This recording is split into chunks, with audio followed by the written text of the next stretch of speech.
नमस्कार, मेरा नाम सुसन्ना एक्का है और आज के इस वीडियो में मैं आपको बताने के लिए जा रही हूँ कि सच्चा परमेश्वर कौन है। क्योंकि बहुत से लोग आपसे प्रश्न पूछते होंगे और ये बोल करके सताते भी होंगे आपको कि यीशु मसीह परमेश्वर नहीं हो सकते क्योंकि वो क्रूस पर चढ़ गए और खुद को बचा नहीं पाए। तो कैसे परमेश्वर हो सकते हैं, एक रियल गॉड ऐसा कैसे हो सकता है? तो अगर आपके मन में भी अगर कहीं ना कहीं शक है कि पता नहीं जिस परमेश्वर की मैं उपासना कर रहा हूँ वो सच्चा है भी या सचमुच है भी या नहीं है, गहरा रहस्य पता चलने के लिए जा रहा जो आपने कभी नहीं सुना ना कभी जाना है। इसलिए इस वीडियो को अंत तक देखिएगा। अगर आप आधा देखते हैं तो आपको अधूरा ज्ञान मिलेगा और आप सच्चाई से अनजान रह जाएंगे। तो मेरे चैनल पर अगर आप पहली बार आए हैं तो जरूर सब्सक्राइब करें ताकि परमेश्वर का काम और आगे बढ़ सके। चलिए इस वीडियो को शुरू करते हैं।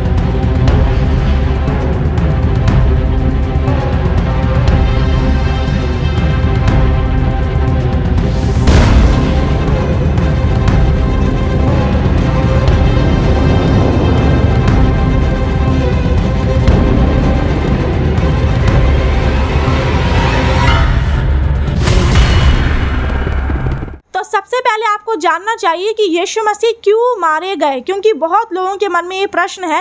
पर सच्चाई नहीं होने की वजह से, सच्चाई जब नहीं पता चलता है तो लोग भटक जाते हैं और लोग सच से अनजान रह जाते हैं। लेकिन मैं आपको बताना चाहती हूँ कि क्यों यीशु मसीह मारे गए। उससे पहले आपको जानना चाहिए कि यीशु मसीह आखिर इस पृथ्वी पर आए ही क्यों। तो क्यों आए वो इस पृथ्वी पर, इसको जानने के लिए आप पढ़िए यूहन्ना 3 अध्याय उसका 16 आयत। क्योंकि परमेश्वर ने जगत से ऐसा प्रेम रखा कि उसने अपना इकलौता पुत्र दे दिया ताकि जो कोई इस पर विश्वास करे वो नष्ट ना हो परंतु अनंत जीवन पाए। आमीन। इसका मतलब है कि पिता यहोवा परमेश्वर ने ही पूरी दुनिया वालों से, यहाँ पर किसी धर्म की बात नहीं कही गई है कि यहाँ पर सिर्फ ईसाई धर्म के लिए यीशु मसीह ने अपना लहू बहाया, पर ऐसा नहीं है। आप किसी भी धर्म किसी भी जाति से हैं, आप गोरे हैं, काले हैं, आप कैसे भी हैं, पर अगर आप एक इंसान हैं और आप इस पृथ्वी पर रहते हैं तो ये वचन आपके लिए है। आपको जानना चाहिए कि परमेश्वर पिता आपसे कैसा प्रेम रखते हैं। उन्होंने आपसे ऐसा प्रेम किया कि अपने इकलौते पुत्र यीशु मसीह को आपके लिए बलिदान कर दिया।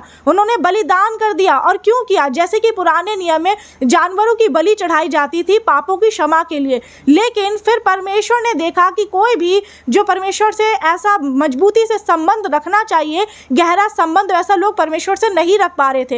इस वजह से बहुत से ऐसे कारण थे जिसके वजह से हम इंसानों का मेल मिलाप परमेश्वर से नहीं हो पा रहा था। और वैसे भी पुराने समय में कोई भी परमेश्वर से डायरेक्ट सीधे सीधे बात नहीं कर सकते थे। सिर्फ परमेश्वर अपने जो दास लोग थे जिनको परमेश्वर खड़ा करते थे, सिर्फ उनसे बात करते थे परमेश्वर। तो इसीलिए परमेश्वर ने अपने इकलौते पुत्र को दे दिया। यही कारण है कि अब कोई जानवरों की बलि नहीं दी जाती है क्योंकि यीशु मसीह खुद बलिदान हो गए। और वो किस लिए हुए? आपके पापों के लिए, मेरे पापों के लिए, ताकि हम पापों से छुड़ाए जाए, हम श्रापों में ना रहे, हम बंधनों में ना रहे, बल्कि छुड़ाए जाए और हमारा संपूर्ण छुटकारा हो सके। तो इसलिए आपको समझना है कि यीशु मसीह हमसे प्रेम करते हैं, परमेश्वर पिता हमसे प्रेम करते हैं। और क्रूस पर वो क्यों चढ़ाए गए? पृथ्वी में आकर के उनको इतना दुख सहना पड़ा, उनके ऊपर थूका गया, उनको थप्पड़ मारा गया, कोड़े मारे गए और साथ ही उनको ऐसी ऐसी बातें बोली गई, उनकी निंदा किया गया, उनकी दाढ़ी नोची गई, उनके हाथों पैरों पर कील ठोका गया, उनको क्रूस पर चढ़ा दिया गया जो कि दर्दनाक मृत्यु होती है। तो आप सोच लीजिए कि यीशु मसीह ने इतना सब कुछ सहा आपके लिए, मेरे लिए, लेकिन वो फिर भी चुपचाप रहे। उन्होंने एक भी शब्द अपने दुश्मनों के खिलाफ नहीं बोला जो उन्हें सता रहे थे। यीशु मसीह चुपचाप रहे। वो खुद को छोटा ही बनाए। वो राजा है लेकिन भी वो हम इंसानों के लिए, वो आपके लिए छोटे बन गए। खुद को नम्र और दीन के इस पृथ्वी में आकर के उन्होंने खुद की सेवा नहीं कराई। वो अगर होता तो वो सोचते कि मैं तो राजा हूँ। यीशु मसीह ने दूसरों की सेवा की। यीशु मसीह ने बीमारों को चंगा किया, मुर्दे तक को जिलाया, हर प्रकार के अद्भुत और बड़े बड़े चमत्कार किए ताकि लोग उस चमत्कार को देख करके विश्वास करें।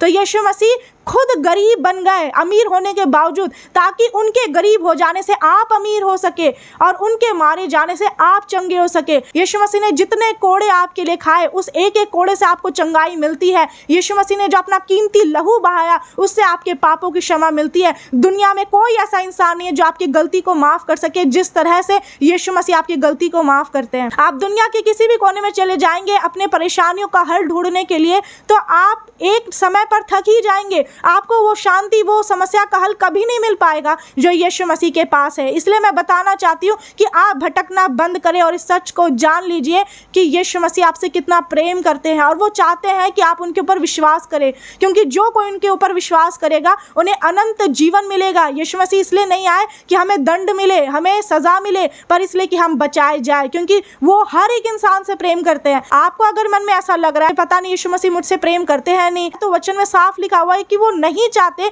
कि एक भी नष्ट हो। जो दृष्टांत में भी बातें कही गई कि 100 भेड़ में से जब एक भेड़ खो गया तो उस एक भेड़ के लिए यीशु मसीह ने 99 को छोड़ दिया और उस एक के पास गए। क्यों? क्योंकि वो प्रेम रखते हैं। परमेश्वर नहीं चाहते कि कोई इंसान भी पीछे रह जाए या भटक जाए या उनसे दूर हो जाए। वो हर किसी से प्रेम करते हैं और वो इंतजार करते हैं कि कब आप उनके प्रेम को समझेंगे और मन फिराएंगे और उनके पास आएंगे। इसलिए आपको परमेश्वर के प्रेम को समझना है। अब आप खुद सोच करके देखिए कि क्या इस दुनिया में कोई ऐसा इंसान है जो आपके लिए ये काम कर सकता है जैसा पिता परमेश्वर ने किया कि अपना इकलौता पुत्र आपके लिए दे दिया, बलिदान कर दिया। कोई ऐसा कर सकता है? कोई नहीं कर सकता। इंसान को बोला जाए कि अपने बच्चे को ही ऐसा दूर करने के लिए अपने आप से, तो लोग रोने लग जाते हैं। थोड़ी देर के लिए दोस्ती बहुत अच्छी रहती है, हर रिश्ता बहुत गहरा रहता है, लेकिन जब बात आती है अपने प्राण की तो हर कोई अपना जिंदगी बचाना चाहता है। कोई भी अपना जिंदगी दांव पर नहीं लगा सकता, लेकिन यीशु मसीह ने आपके लिए क्रूस पर जान दिया है ताकि आप बचाए जाए और आप इस अंधकार में ना रहे जिस अंधेरे में आप हैं। परमेश्वर नहीं चाहते कि आप कर्जे में रहे, बीमारियों में, पापों में पड़े हुए रहे। इसीलिए तो आपको उठाने के लिए ही वो इस पृथ्वी पर आए और अपने आप को इतना शून्य कर लिया कि क्रूस की मृत्यु भी सह ली। यीशु मसीह के द्वारा हमारा मेल परमेश्वर के साथ होता है, हमारा संबंध परमेश्वर के साथ होता है और इसीलिए जब हम यीशु मसीह के नाम से जब कुछ मांगते हैं, प्रार्थना करते हैं, तो वो उत्तर देते हैं। और इसीलिए आप किसी के भी नाम से कितना भी पुकारेंगे परमेश्वर को या फिर किसी भी नाम से आप कितना भी विनती करेंगे, प्रार्थना करेंगे, आपकी प्रार्थना कभी नहीं सुनेगा कोई। लेकिन अगर आप यीशु मसीह के नाम से पिता से प्रार्थना करते हैं तो परमेश्वर सुनते हैं। अब अगर आपको ये लग रहा है कि यीशु मसीह तो बहुत पापी थे, इसीलिए वो इस पृथ्वी में आकर के जो यहूदी लोग थे वो उनको बोलने लगे कि ये दोषी है, इसको क्रूस पर चढ़ाओ, इसको क्रूस पर चढ़ाओ। सब लोग चिल्लाने लगे थे कि बरअब्बा को छोड़ दिया जाए लेकिन यीशु मसीह को क्रूस पर चढ़ा दिया जाए। क्या यीशु मसीह ने पाप किया था? यीशु मसीह ने कोई पाप नहीं किया था। यीशु मसीह बिल्कुल निष्पाप थे। वचन में साफ लिखा हुआ है 2 कुरिन्थियों 5 अध्याय उसका 21 आयत में, जो पाप से अज्ञात था उसी को उसने हमारे लिए पाप ठहराया कि हम उसमें होकर परमेश्वर की धार्मिकता बन जाए। आमीन। इसका मतलब है कि यीशु मसीह बिल्कुल पाप से अज्ञात थे। यीशु मसीह जब इस पृथ्वी पर आए तो लोग सोचते हैं कि वो बिल्कुल परमेश्वर ही थे या फिर मनुष्य के रूप में। तो वो मनुष्य के रूप में ही आए। इंसान के पापों की क्षमा के लिए जो बलि चाहिए था, तो सबसे जो शुद्ध होना चाहिए जिससे पूरे मनुष्य जाति का, पूरे मानव जाति का गुनाह क्षमा हो सके, तो वो सिर्फ यीशु मसीह है। और वो मेमना बन गए और खुद को बलिदान कर दिए। आप सोचिए, आज उसी वध के हुए मेमने के लहू से आज हमें हमारे पापों की क्षमा मिलती है। ये कोई छोटी बात नहीं, एक बहुत बड़ी बात है। यीशु मसीह के अंदर कोई पाप नहीं था, उन्होंने कोई पाप नहीं किया। यीशु मसीह हमारी ही तरह थे जब इस पृथ्वी पर थे, उन्होंने कोई पाप नहीं किया था, लेकिन लोगों ने उन्हें दोषी ठहराया, लोगों ने उनके ऊपर झूठा आरोप लगाया, लोग उन्हें पकड़वाए। लेकिन आपने जान लिया कि यीशु मसीह पापी नहीं थे, पाप से अज्ञात थे, लेकिन भी पिता ने यीशु मसीह को ऐसा होने दिया, यीशु मसीह को क्रूस पर बलिदान कर दिया ताकि हम पाप में ना जिए, ताकि आप पाप में ना जिए, ताकि आप अंधेरे में ना रहे और उस अंधेरे से रोशनी में आ सके जो रोशनी यीशु मसीह देते हैं। और जब आप पाप का जिंदगी छोड़ देते हैं यीशु मसीह के नाम पर विश्वास करके, तो आप एक ऐसा जीवन जीने लग जाते हैं जो कि बिल्कुल पवित्रताई का होता है। और यही चाहते हैं यीशु मसीह कि आप पाप को छोड़ दे, क्योंकि यीशु मसीह आपके लिए 2000 साल पहले जो क्रूस पर किए हैं वो दुनिया का कोई भी इंसान, कोई भी शक्ति ऐसा नहीं कर सकती है। अब अगर आपके मन में ये प्रश्न है कि यीशु मसीह खुद को क्यों नहीं बचा पाए क्रूस पर, उनके पास तो बहुत बड़ी शक्ति थी और वो राजा है, तो वो क्यों नहीं बचा पाए? उसका एक बहुत बड़ा कारण है। यूहन्ना 4 अध्याय उसका 34 आयत में लिखा है, यीशु ने उनसे कहा, मेरा भोजन यह है कि मैं अपने भेजने वाले की इच्छा के अनुसार चलूं और उसका काम पूरा करूं। आमीन। इसका मतलब है आज अगर आप ये सोचते हैं कि यीशु मसीह सचमुच खुद को बचा सकते थे, शायद वो इसलिए नहीं बचाए क्योंकि वो चाहते थे कि ऐसा ही हो। हाँ, आप सही सोच रहे हैं, क्योंकि यीशु मसीह अपनी इच्छा पूरी करने के लिए नहीं आए थे, वो पिता की इच्छा को पूरी करने के लिए इस पृथ्वी पर आए। इसलिए लिखा है कि वो उस काम को कर रहे थे इस पृथ्वी में आकर के जो पिता ने उनको कहा था, जो पिता ने उनके लिए ठहराया था। जब यीशु मसीह क्रूस पर चढ़े थे तो पूरे दुनिया का जो पाप था, बीमारी, परेशानी, सब कुछ अंधकार उनके ऊपर था। इसीलिए आपको समझना है कि वो ये सब कुछ इसलिए कर रहे थे ताकि पिता की इच्छा को पूरी कर सके। आज पिता परमेश्वर आपसे यही चाहते हैं कि आप भी जो इस दुनिया में भेजे गए हैं, आपने इस दुनिया में जन्म लिया है, तो इसका क्या मकसद है? क्या यही कि आप अपनी इच्छा के अनुसार चले, आप वो करें जो आपका मन कहता है, आप वो करें जो आपका शरीर कहता है? आपको वो करना है जो यहोवा परमेश्वर आपको करने के लिए आपको इस दुनिया में भेजे हैं। आपके जीवन का मकसद क्या है? कि पिता की इच्छा को पूरी करना, पवित्रताई में चलना, एक धार्मिक जीवन व्यतीत करना। इसी से परमेश्वर खुश होते हैं और यही पिता की इच्छा है। और अगर अभी आपको ऐसा लग रहा है कि यीशु मसीह कुछ तो कर सकते थे खुद के बचाव के लिए, कि लोग उन्हें ना मारे, लोग उन्हें ना पकड़वाए, मत्ती 26 अध्याय उसका 53 और 54 आयत में क्या लिखा है? यीशु मसीह ये कह रहे हैं कि क्या तू नहीं जानता कि मैं अपने पिता से विनती कर सकता हूँ और वह स्वर्गदूतों की 12 पलटन से अधिक मेरे पास अभी उपस्थित कर देगा। परंतु पवित्र शास्त्र की वे बातें कि ऐसा ही होना अवश्य है कैसे पूरी होंगी? अगर यीशु मसीह चाहते तो खुद को बचा लेते, क्योंकि पिता है साथ में। ऐसा नहीं था कि पिता ने छोड़ दिया था यीशु मसीह को। अगर यीशु मसीह खुद को मारना ना चाहते, खुद को क्रूस पर चढ़ाना ना चाहते, तो क्या होता कि पूरी दुनिया के लोग कोई भी उन्हें मार नहीं सकते थे। एक इंसान भी यीशु मसीह को छू भी नहीं सकते थे, क्योंकि वो राजा है, वो सर्वशक्तिमान है। लेकिन भी ऐसा क्यों हुआ? क्योंकि वो चाहते थे कि पिता की इच्छा पूरी हो, वो खुद की इच्छा भी नहीं पूरी कर रहे हैं। और अब आप सोचेंगे कि कैसे पता चल सकता है कि यीशु मसीह ने पिता की इच्छा को पूरा किया? यही सारे काम जो यीशु मसीह ने इस पृथ्वी में आकर के किया, इतना ज्यादा दुख उठाया आपके लिए, मेरे लिए, और आखिरकार ये सब कुछ को पूरा किया जो पिता यीशु मसीह से चाहते थे कि वो करे हम लोगों के लिए। और वो कैसे पता चलता है? जब यीशु मसीह को क्रूस पर चढ़ाया गया तो यीशु मसीह ने लास्ट में क्या बोला? आखिरी में उन्होंने कहा कि सब पूरा हुआ। यीशु मसीह आपके लिए मारे गए, तो आखिर क्या फायदा आज आपको मिलता है? क्योंकि आपको दिखना भी तो चाहिए कि यीशु मसीह ने जो किया, आज उसका फल हमारे जीवन में कैसा दिखता है, आज उसका प्रभाव हमारे जीवन में कैसा दिख रहा है। तो उसके लिए मैं आपको बताना चाहती हूँ, इफिसियों 1 अध्याय उसका 7 आयत, हमको उसमें उसके लहू के द्वारा छुटकारा अर्थात अपराधों की क्षमा उसके उस अनुग्रह के धन के अनुसार मिला है। आमीन। जो यीशु मसीह ने ये क्रूस की मृत्यु सही, उससे पहला फायदा जो मिलता है वो है कि आपकी गलती माफ की जाती है। ये वचन में लिखा हुआ है कि आपके अपराधों के लिए ही। लेकिन अगर आज भी आप आपका जीवन जी रहे हैं तो आपको छोड़ना पड़ेगा। आपको अपनी बुरी आदतों को, जितनी भी चीजें आज आपको परमेश्वर से दूर कर रही है, उससे आपको दूर होना पड़ेगा। तो इसीलिए यीशु मसीह का लहू कितना कीमती है, इतना कीमती है, इतना महत्वपूर्ण है। यीशु मसीह आज उसी लहू से आपको धोते हैं जो लहू यीशु मसीह ने क्रूस पर बहाया था। तो आप देखिए कि उसका फायदा क्या है। कोई आपकी गलती को माफ नहीं कर सकता जैसे पिता आपकी गलतियों को माफ करते हैं। इसलिए मन फिराए, सच्चा पश्चाताप करें। दूसरा फायदा क्या मिलता है यीशु मसीह के क्रूस पर मारे जाने से? कि आप मृत्यु से बचाए जाते हैं। अगर मौत भी आपके नजदीक आ जाए तो आपका कुछ नहीं बिगाड़ सकती है। आज लोग आईसीयू में चले जाते हैं, मृत्यु शैया में जब पड़ जाते हैं, बीमारी, परेशानी, बहुत सी समस्याओं से, तो लोग घबरा जाते हैं, क्योंकि मौत ऐसी चीज है जो सबको पता है कि एक ना एक दिन सबको मरना है। लेकिन यीशु मसीह ने सिर्फ क्या किया?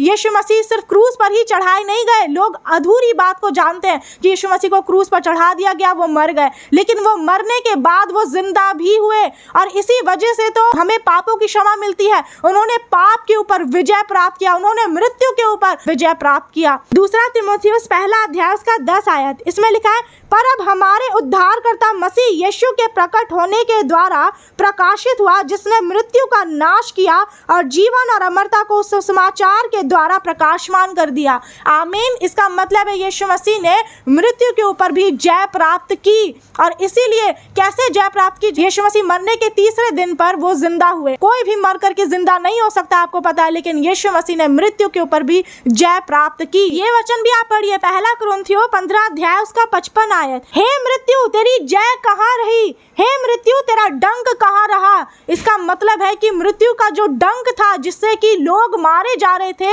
लेकिन यीशु मसीह ने उसके ऊपर भी विजय प्राप्त किया और इसीलिए अब मृत्यु के पास कोई शक्ति नहीं रही और वो शक्तिहीन हो गया, पाप भी शक्तिहीन हो गया, शैतान भी हार गया, वो श्रापित हुआ। दुनिया में कोई ऐसा इंसान नहीं होगा जो आपको मौत से बचा ले, लेकिन अगर आप यीशु मसीह के नाम पर विश्वास करते हैं, कोई बीमारी आपको ऐसी पकड़ ली होगी, कोई भी ऐसा प्रॉब्लम आपके शरीर में होगा जिससे कि आप मरने पर भी होंगे तो बचा लिए जाएंगे, क्योंकि यीशु मसीह के पास वो शक्ति है जो उन्होंने क्रूस पर चढ़ करके प्राप्त की है। आमीन। अब आप बोलेंगे कि ठीक है, मृत्यु पर तो उन्होंने विजय प्राप्त किया और पाप के ऊपर, लेकिन शैतान के बारे में कहां पर लिखा हुआ है? तो शैतान के विषय में लिखा है कुलुस्सियों 2 अध्याय उसका 15 आयत। इसमें लिखा है, और उसने प्रधानता और अधिकारों को ऊपर से उतार कर उनका खुल्लम खुल्ला तमाशा बनाया और क्रूस के द्वारा उन पर जय जयकार की ध्वनि सुनाई। आमीन। इसका मतलब है कि जितने भी शैतान उसके लोग थे, सब कोई नीचे गिरा दिए गए, शैतान हार गया, वो श्रापित हुआ। और इसीलिए आज शैतान आपका कुछ भी नहीं बिगाड़ सकता है। जो शैतान अगर आपको मार भी डालना चाहे, लेकिन अगर आप यीशु मसीह का नाम ही सिर्फ ले लेंगे तो वो बहुत होगा। यीशु मसीह के नाम से ही शैतान थरथराता है, वो कांपता है, वो दूर भागता है, दुष्ट आत्माएं कांपती है। यीशु मसीह के नाम में इतनी सामर्थ है, उनके खून में इतनी बड़ी शक्ति है। आपको समझना है इस चीज को कि यीशु मसीह ने किस किस के ऊपर विजय प्राप्त किया? पाप के ऊपर, मृत्यु के ऊपर और शैतान के ऊपर। आज इन्हीं तीनों चीजों से लोग डरते हैं, लोग परमेश्वर से दूर हो जाते हैं, लेकिन यही तीनों के ऊपर यीशु मसीह ने जय प्राप्त की है। क्या यीशु ही परमेश्वर है? जो आप भी सोच रहे होंगे कि ये सारे काम जो यीशु मसीह ने किया, जो कि पिता ने अपने इकलौते पुत्र को दे दिया, तो फिर यीशु मसीह परमेश्वर कैसे हो गए? वो तो उन कामों को किए जो पिता चाह रहे थे, तो फिर वो परमेश्वर कैसे हुए? आपके मन में इससे जुड़े और भी कई सवाल हो सकते हैं, लेकिन आज मैं आपको वचन बताना चाहती हूँ। यूहन्ना 8 अध्याय उसका 58 आयत। यीशु ने उनसे कहा, मैं तुमसे सच सच कहता हूँ, ध्यान से सुनिएगा आप, कि पहले इसके कि अब्राहम उत्पन्न हुआ, मैं हूँ। आमीन। इसका मतलब है यीशु मसीह ने ये साबित कर दिया ये बोल करके कि जो अब्राहम, जो कि पुराने नियम में जो परमेश्वर हमेशा क्या कहते कि मैं अब्राहम, इसहाक और याकूब का परमेश्वर हूँ, तो अब्राहम तो पुराने नियम में थे, लेकिन आप देखिए कि यीशु मसीह कह रहे हैं कि इससे पहले कि अब्राहम था, मैं हूँ। अब्राहम से भी पहले जब मूसा का टाइम था। तो आप सोचिए कि इसका मतलब क्या है कि यीशु मसीह क्या कहना चाह रहे हैं कि यीशु ही परमेश्वर है। आमीन। अगर आपको फिर भी लगता है कि नहीं, पिता अलग है, यीशु मसीह अलग है, पवित्र आत्मा अलग है, तो आप ये जान लीजिए कि ऐसा नहीं कि पवित्र आत्मा को तीसरे नंबर पर रखा गया तो पवित्र आत्मा कम है, यीशु मसीह पिता से कम है, ऐसा नहीं है। तीनों ही बराबर है। मैं आपको बताना चाहती हूँ, पिता, पुत्र और पवित्र आत्मा तीनों एक है। एक और वचन आपको बता देती हूँ ताकि आप और ज्यादा इसे अच्छे से समझ सके। यूहन्ना 14 अध्याय उसका 11 आयत। मेरा विश्वास करो। यीशु मसीह कह रहे हैं कि मेरा विश्वास करो। आज पूरी दुनिया के लोग यही चीज तो नहीं करती। बहुत सारे लोग मानते हैं कि यीशु मसीह आए इस पृथ्वी पर, जो जो काम किए, जो जो चमत्कार दिखाए, वो सब जानते हैं लोग, लेकिन विश्वास नहीं करते हैं। तो सिर्फ जानना और समझना ही बड़ी बात नहीं है, आपको विश्वास करना पड़ेगा कि यीशु ही परमेश्वर है, क्योंकि यहाँ पर यीशु मसीह खुद कह रहे हैं कि मेरा विश्वास करो कि मैं पिता में हूँ और पिता मुझ में है, नहीं तो मेरे कामों ही के कारण विश्वास करो। इसका मतलब है कि जब दोनों एक है, जैसे कि ये परमेश्वर है, यीशु मसीह में है और यीशु मसीह पिता में, तो दोनों ही एक है। पिता, पुत्र और पवित्र आत्मा तीनों एक है। यीशु ही परमेश्वर है। Jesus is God. आमीन। तो इसीलिए दुनिया वाले चाहे कोई भी बोले, आपको ये बात पर विश्वास कर लेना है कि यीशु ही परमेश्वर है। अगर आप विश्वास के साथ अंगीकार कर रहे हैं तो आप छुड़ा लिए जाएंगे। हर एक बंधनों से, श्रापों से, हर अंधकार की शक्तियों से परमेश्वर आपको छुटकारा देंगे यीशु मसीह के नाम में। आमीन। जो यीशु मसीह के प्रेम को समझ लेता है कि उन्होंने हमारे लिए क्या किया, वो उनके पीछे चलना शुरू कर देते हैं। आमीन। यीशु मसीह जब क्रूस पर मारे गए, आपको पता है कि वो तीसरे दिन मृतकों में से जी उठे, वो जिंदा हो गए। लेकिन अब वो कहां पर है? यीशु मसीह स्वर्ग में है, वो अपने पिता की दाहिनी ओर बैठे हैं, वो जल्द ही आने वाले हैं। इब्रानियों 9 अध्याय का 28 आयत में लिखा है, वैसे ही मसीह भी बहुतों के पापों को उठा लेने के लिए एक बार बलिदान हुआ। यीशु मसीह ने बार बार बलिदान नहीं दिया खुद को, सिर्फ एक बलिदान ही काफी है। यीशु मसीह का सिर्फ एक बलिदान काफी है बंधनों से छुड़ाने के लिए, लोगों को मृत्यु से बाहर निकालने के लिए, अंधेरे से बाहर निकालने के लिए, शैतान से छुड़ाने के लिए। यीशु मसीह ने क्या कहा है कि ढाढ़स बांधो, मैंने संसार को जीत लिया है। तो इसीलिए अगर आप यीशु मसीह के नाम पर विश्वास करेंगे तो आप भी जीतेंगे। कोई दुनिया की शक्ति आपको गिरा नहीं पाएगी, हरा नहीं पाएगी, आप जीतेंगे यीशु मसीह के नाम में। लिखा है कि और जो लोग उसकी बाट जोहते हैं, अगर आप उनमें धीरज धरे हुए हैं, और उनके पीछे चल रहे हैं, यीशु मसीह का काम कर रहे हैं, तो आपके लिए बहुत बड़ी बात है जो आपको सुनना है। अगर आप उनकी बात जो रहे हैं, यीशु मसीह का इंतजार कर रहे हैं, उनमें बने हुए हैं, उनके कामों को सच्चाई और खराई से पवित्रताई में चलते हुए कर रहे हैं, तो आप समझ लीजिए लिखा है कि उनके उद्धार के लिए दूसरी बार बिना पाप उठाए दिखाई देगा। दूसरी बार जब यीशु मसीह का आगमन होगा तो वो पापियों के लिए नहीं होगा। पहली बार जो हुआ वो पापियों के लिए था, लेकिन दूसरी बार जो होगा वो धर्मियों के लिए होगा, धर्मी जन के लिए होगा जो उनका इंतजार कर रहे हैं। और इसीलिए आपको अपने आप को तैयार करना है कि जब यीशु मसीह आए तो आपका उद्धार हो, आप बचाए जाए और आप यीशु मसीह के साथ जा सके स्वर्ग में, क्योंकि वो आपके लिए वहीं पर जगह तैयार करने गए हैं। आमीन। अब मैं आपके लिए एक प्रार्थना करने के लिए जा रही हूँ। आप विश्वासी हैं चाहे अविश्वासी, आप अपने हाथों को उठा लीजिए, आंखों को खोल के रखिएगा। हे स्वर्गीय पिता परमेश्वर, ये विश्वास अगर नहीं भी कर रहे हैं पिता परमेश्वर, आपके सच्चाई को नहीं भी जानते पिता, तो आप इनके ऊपर अपने तेज और अपनी भुजा को प्रकट करें यीशु मसीह के नाम में। आपकी लाइट इनके अंदर आ जाए पिता परमेश्वर, ताकि ये सत्य को जाने और स्वतंत्र हो जाए, आजाद हो जाए यीशु मसीह के नाम में, और इनकी बंद आंखें खुल जाए, इनकी बुद्धि और समझ खुले पिता परमेश्वर। ये सच्चाई को जानने पर हर एक अंधेरे से, हर एक गड्ढे से बाहर निकले, शैतान से छुड़ाए जाए यीशु मसीह के नाम में। पिता परमेश्वर आपका आत्मा इनके जीवन में कार्य करे, क्योंकि लिखा है जहां कोई प्रभु का आत्मा है वहां आजादी है। हालेलुया। यदि ये भाई बहन आपके नाम पर विश्वास करते हैं, आपके पीछे चलते हैं, आपके रास्ते में मेहनत कर रहे हैं पिता परमेश्वर, तो आपके लिए तैयार हो सके, आप इन्हें और ज्यादा बुद्धि, ज्ञान, शक्ति, सामर्थ और अपने अभिषेक से भर दे यीशु मसीह के नाम में। पवित्र आत्मा इनके संग रहे, उनके हर एक कामों में मदद और सहायता करे। जिन्होंने जो विश्वास किया है, वचन को सुना है विश्वास के साथ, तो इन्होंने कैसी भी बड़ी गलती क्यों ना कर दी हो पिता, आप अपने लहू से इन्हें धोकर शुद्ध और क्षमा करें पिता, और इनके ऊपर जो बोझ है उसे हल्का करें। इनके बोझ को आप अपने ऊपर उठा ले पिता, क्योंकि मैं विश्वास करती हूँ कि आपने क्रूस के बलिदान में आपने वो हमारे लिए सब कुछ पूरा कर दिया, और आपने पूरी दुनिया के ऊपर विजय प्राप्त किया है, शैतान के ऊपर, पाप के ऊपर, मृत्यु के ऊपर। इसलिए मैं विश्वास करती हूँ कि हम सभी मसीह में जीतेंगे और जीतने के लिए बने हैं यीशु मसीह के नाम में। धन्यवाद करती हूँ पिता परमेश्वर, ये भाई बहनों को मैं यीशु मसीह आपके लहू से, आपके कीमती लहू से और शक्तिशाली लहू से ढक देती हूँ, और इन्हें आपके बलवंत हाथ में सौंपती हूँ यीशु मसीह नाज़री के नाम में। आमीन। हालेलुया। तो मैं अब आपसे एक निवेदन करना चाहती हूँ कि आप इस वीडियो को ज़्यादा से ज़्यादा लोगों तक शेयर करें, पूरी दुनिया में फैला दीजिए, ताकि पूरी दुनिया के लोग जान लें कि यीशु ही परमेश्वर है, जीसस इज गॉड। और आप मुझे कमेंट करके लिखे भी कि यीशु ही परमेश्वर है। मैं वीडियो शेयर करने के लिए क्यों बोल रही हूँ, क्योंकि यीशु मसीह ने कहा है कि जाओ जगत में सुसमाचार प्रचार करो, और इसीलिए आप प्रचार कैसे कर सकते हैं, इस वीडियो को शेयर करके पूरी दुनिया में फैला दीजिए। परमेश्वर का नाम ऊंचा हो, यहोवा की बड़ाई हो। God bless you all. परमेश्वर आप सभी को आशीष दे। नमस्कार।